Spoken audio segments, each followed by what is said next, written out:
नमस्कार दोस्तों, स्वागत है आपका हमारे चैनल आचार्य जागेंद्र मिश्रा में। दोस्तों, आज हम बात करेंगे कन्या राशि वाले जातकों के लिए इस नवरात्रि में 17 अक्टूबर 2020 से 25 अक्टूबर 2020 तक का ये जो समय रहेगा, इसमें अगर आप जो मांगोगे वो आपको मिलेगा।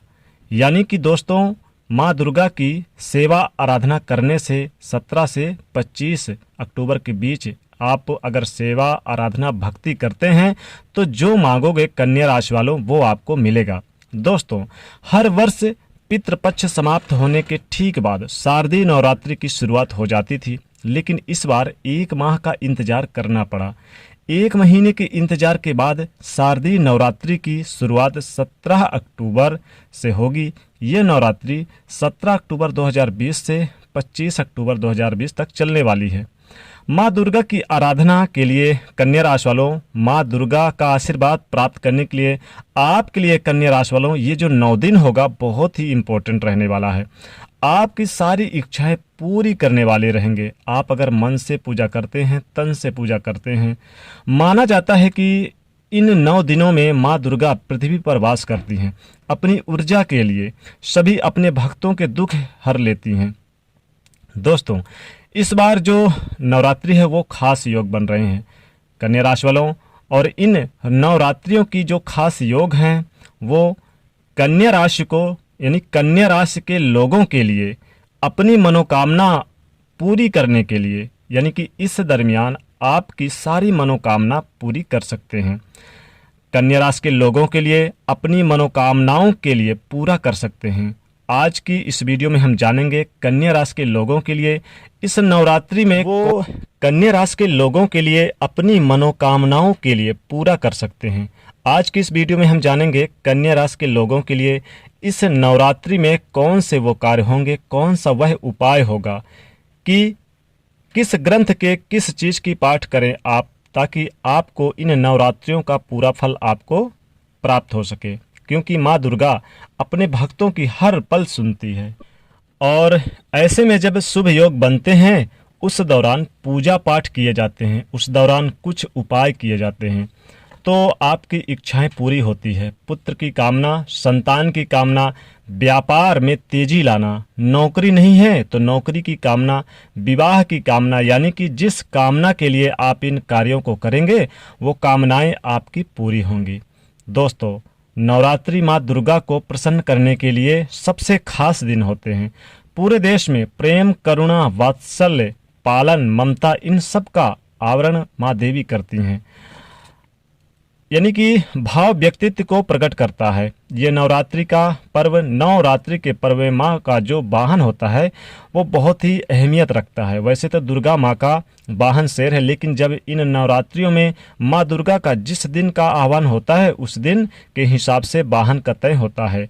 इस बार माँ दुर्गा का अश्व पर बैठकर आएंगी, यानी कि घोड़े पर बैठकर आएंगी। घोड़ा जो कि होता है ये युद्ध का कारक माना जाता है, तो ये बहुत अच्छा संकेत तो नहीं है, क्योंकि ये युद्ध का कारक है। देश विदेश अपने पड़ोसी देशों के साथ युद्ध, महामारी, क्रोध, इन सभी चीज़ों को देखने को मिल सकता है। लेकिन माँ दुर्गा तो सबके दुखों को नाश करने वाली होती हैं। तो इस नवरात्रि में इन दिनों पे आपके लिए कन्या राशि वालों बहुत अच्छे योग बनेंगे। उन योगों के बारे में सबसे पहले हम जानते हैं कन्या राशि वाले कि ये जो योग बनेंगे आपके लिए वो कौन से हैं। एक तो शारदीय नवरात्रि इस बार का 8 दिन का होगा। अष्टमी और नवमी दोनों ही एक दिन होने वाली है। इस नवरात्रि में 17 अक्टूबर से 19 अक्टूबर के बीच में आपको 4 सर्वार्ध सिद्ध योग बन रहे हैं।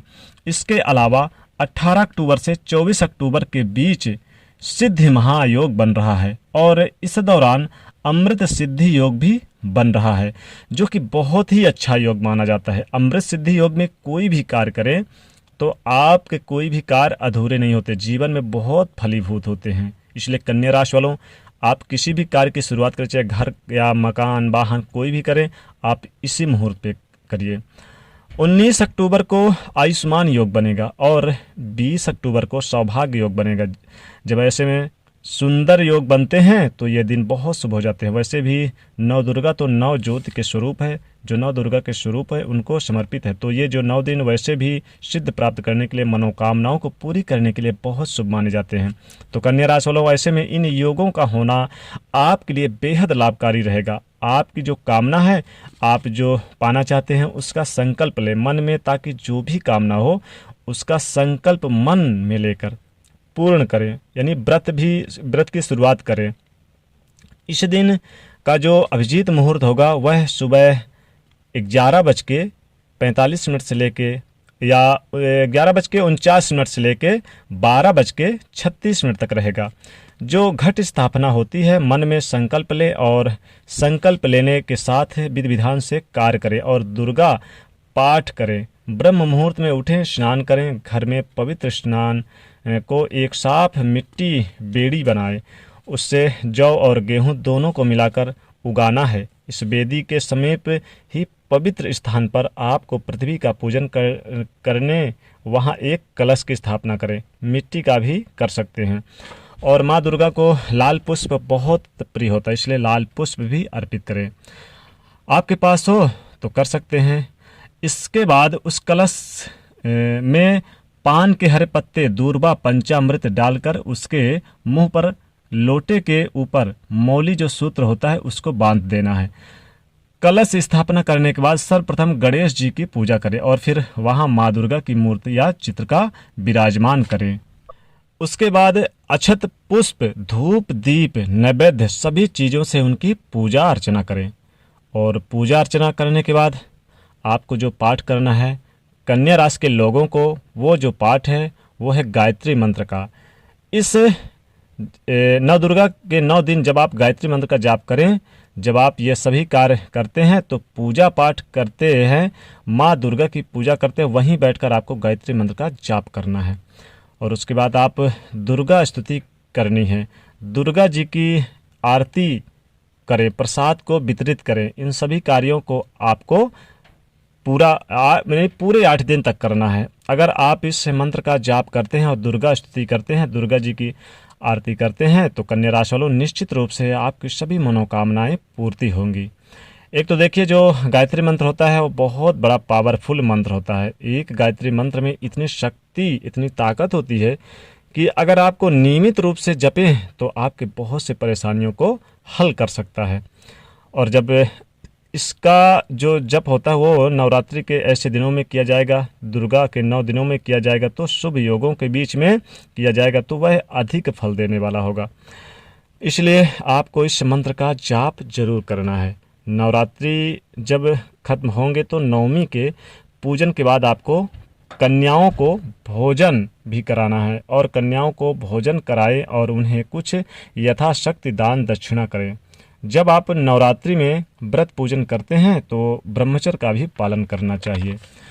साथ ही साथ फलाहार रहें। माता को नींबू, अनार और मौसमी फल, यानी कि मौसमी जिसको कहते हैं, मौसमी फल बिल्कुल ना अर्पित करें और अन्न का भी भोग ना लगाएं।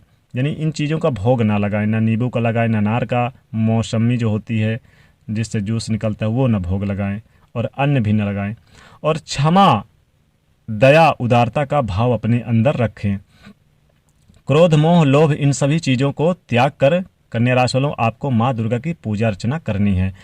ये जो 9 दिन होते हैं इसमें दान पुण्य बहुत किया जाता है, तो आप अपनी सामर्थ्य के हिसाब से दान करें, गरीबों की सेवा मदद करें, वस्त्र का दान करें और खाने पीने की चीज़ों का दान करें। जो दान करने लायक हैं उनके लिए आप दान करें। कहते हैं कि इन दुर्गा के 9 दिनों में जो व्यक्ति जितना दान करता है उसका माँ दुर्गा 100 गुना वापस किसी न किसी रूप में वापस लौटा देती हैं। तो इन सभी नियमों का पालन करें, निश्चित रूप से आपकी सभी कामनाएं पूरी होंगी और जो मांगोगे वह मिलेगा। तो दोस्तों, ये जो नवदुर्गा है कन्या राशि वालों के लिए बहुत ही विशेष है। इस नवरात्रि में, यानी कि नवरात्रि में आपको 8 दिन 17 अक्टूबर से 25 अक्टूबर के बीच आपको अपने सामर्थ्य हिसाब दान दक्षिणा करें और माता जी की भक्ति पूजा आराधना करें। इससे आपके सारी मनोकामनाएं पूरे होंगे और आपके सारे बिगड़े काम भी पूरे होंगे। तो दोस्तों ये था कन्या राशि वालों के लिए नवरात्रि में। तो दोस्तों जाते जाते वीडियो को लाइक ज़रूर करिए, नए तो चैनल को सब्सक्राइब करिए और इसे शेयर करिए। जय श्री